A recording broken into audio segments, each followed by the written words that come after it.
Hi, this is John Turk, and I'm one of the directors here at Fiduciary Pension Partners. And for today's discussion, we're going to be talking about a new regulation coming down the pike, the mandatory Roth catch-up contributions for high wage earners. This is new for 2026 as a result of the Secure Act 2.0. We'll talk about the background and how this came to be. We'll talk about how much folks can contribute and where those dollars, those catch-up dollars have to go to. We'll talk about the changes as well as the implications for both participants and employers. And then lastly, we'll spend a couple of minutes on some frequently asked questions that we've been getting on the subject. Now, prior to 2026, catch-up rules were fairly straightforward, right? Those were folks age 50 and above who could make additional contributions be above and beyond the normal limits. And those dollars could be either directed into the pre-tax or the Roth bucket. And that was at the participant's choice, their discretion. And this applied to 401ks, 403bs, as well as governmental 457 plans. And if we look at the deferral limits for 2026, for folks age 49 and below, that limit is 24,500. Now, where this new rule or regulation might apply is for folks ages 50 and up, and for folks ages 50 to 59, and for folks ages 64 and up, as well as contributing 24,500, you can contribute an additional $8,000 for a total of $32,500 into your defined contribution plan.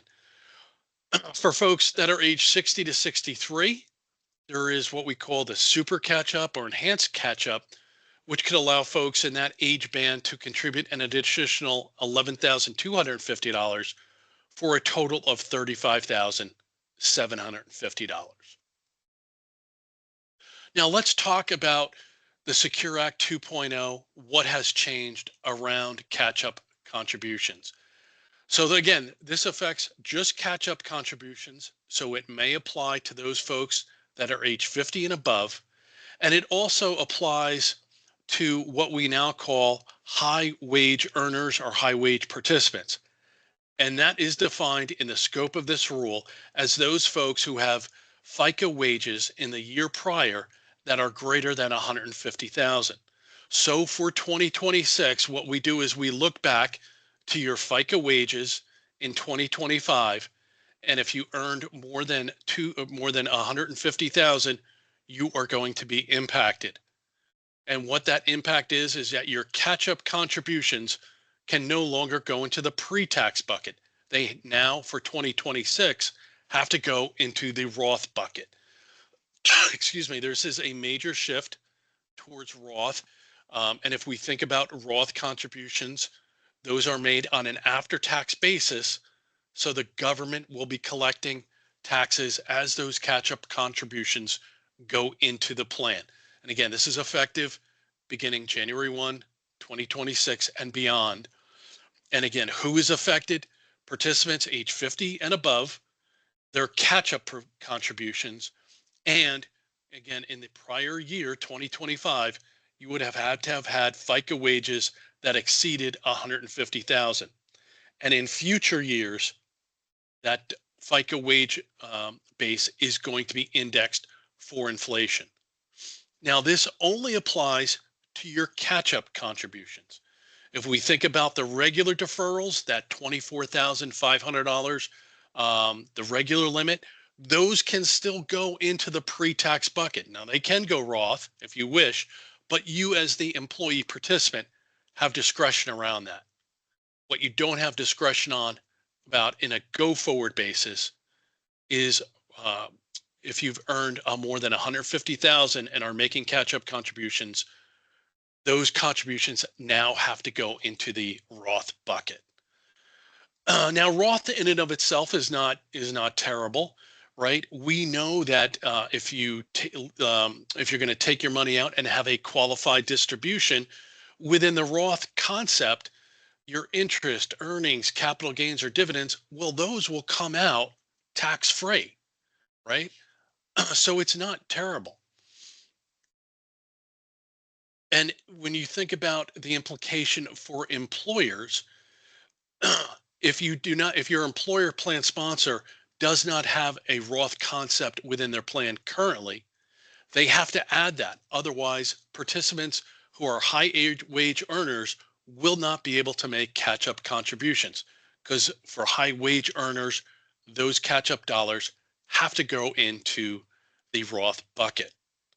And again, Roth, those interest and earnings come out if in a qualified distribution, they come out tax free. And a qualified distribution is if the account has been open for 5 years or more and the employee participant is older than age 59 and a half. Now, for those plan sponsors who don't have the Roth capability, you would need to add that to allow for these catch-up contributions. And to do that, you would have to update your plan documents and amend the plan accordingly. In addition, there's some coordination that has to occur between your payroll providers and your record keeper. And this should also be communicated to those employees. And we'll talk about that on the next slide. But when we talk about high wage earners, that we're going to look to the W-2 form, which is in the bottom right here. And we've got a sample from 2025.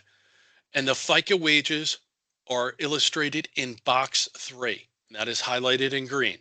So again, folks who earn greater than 150,000 in FICA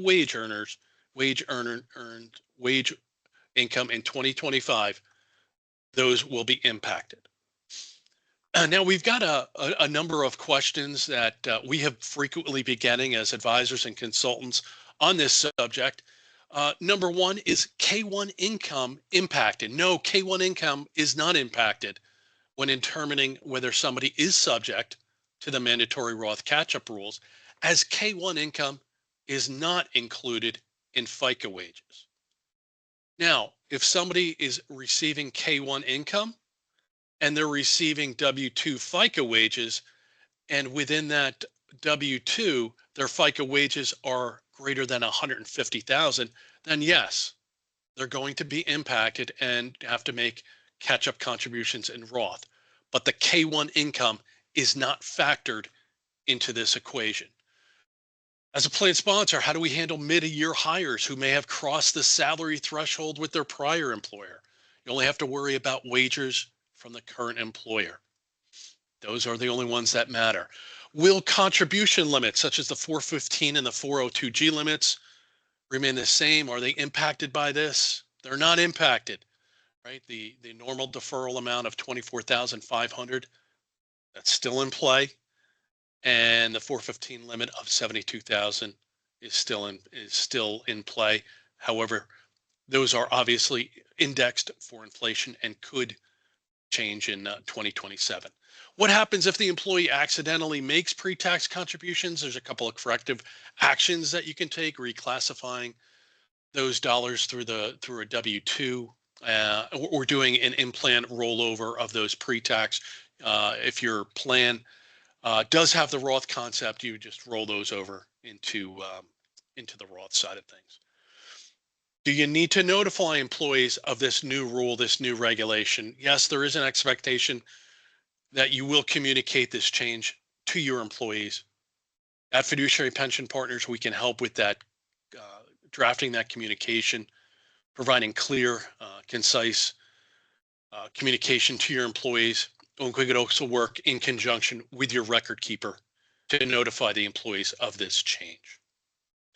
If you have questions, if your employees have questions, please reach out to us. We're here to help at Fiduciary Pension Partners. Give us a call at 833-377-4015 or drop us an email at info@fiduciarypp.com.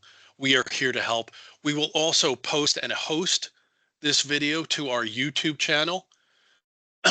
So you can, if you choose to view it at a later date or review it, feel free. We also have other helpful videos and resources there. Videos like building a budget, navigating the market volatility, and understanding your credit score. Those videos are housed at our helpful YouTube channel as well. So to summarize, right, mandatory Roth catch-up contributions For folks age 50 and above who are utilizing catch up and are considered a high wage earner, which when we're looking at prior year 2025, FICA wages that are greater than 150,000. This video is for you. This will impact your catch up contributions. Again, my name is John Turk. I'm with Fiduciary Pension Partners. We are here to help. If you have any questions, feel free to give us a call or drop us an email. Thank you for your time.